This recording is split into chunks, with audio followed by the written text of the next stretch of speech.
Стартовая линия ў лясным масіве. Замест спартыўнага касцюма баявая экіпіроўка ратавальнікаў.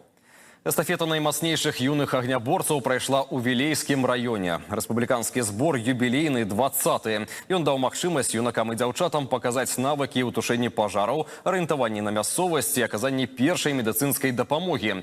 За лідарства змагаліся 7 лепшых зборных. Цэнтральны рэгіён прадставіла каманда Нясвіскага раёна. Ілля Цвяткоў пабываў на палявых зборах будучых прафесійных пажарных. Цэлы тыдзень праходжання палос перашкод і баявых разгортванняў на беразе Вілейскага вадасховішча рэспубліканскі злёт юны ратавальнік. Тут у праграме цэлы комплекс мерапрыемстваў ад дапамогі пацярпелым на вадзе і тушэння умоўных узгаранняў да песень пад гітару у вогнішчаў увечары і прадстаўлення сваіх творчых нумароў. Атмасфера палявога лагера 100%. Прайсці агонь, ваду і эстафеты з перашкодамі ў лясным масіве, патушыць узгаранне, трапіць дакладна ў цэль з бранспойта і сабраць на час палатку.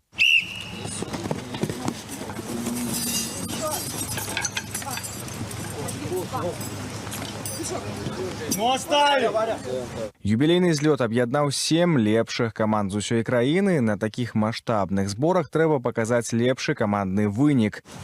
Богдан! Закололи! Не бежали! Про боевое развертывание все прекрасно получилось. Заняли мы с нашей командой 3-е место. Упор делаем больше на полосе препятствий. У нас команда больше по физическим нагрузкам.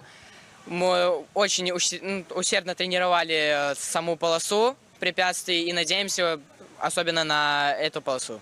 Ребята в ходе конкурсной программы могут реализовать все свои навыки по безопасности жизнедеятельности, а также действиям в различных чрезвычайных ситуациях.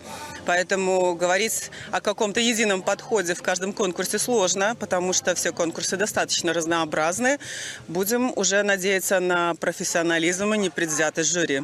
Акрамя паласы перашкод і баявога разгортвання ў праграме таксама і медыцынская падрыхтоўка, дадатковыя балы за аказанне правільнай дапамогі пацярпеламу. Ситуации может быть в жизни разные. Любой человек может сделать себе, опять же, эту страховку, либо купить и пройти какой-нибудь курс, и все, он уже подготовлен, а у нас за плечами уже есть, можно сказать, небольшие тренировки. Ребята со всех регионов нашей республики уже прошли определенные испытания у себя в областных управлениях, были выбраны лучшие команды. Цель этого лагеря – привить детям основы безопасности жизнедеятельности, больше узнать про историю Великой Отечественной войны, с учетом того, что это год Великой Победы советского народа над немецко-фашистскими захватчиками.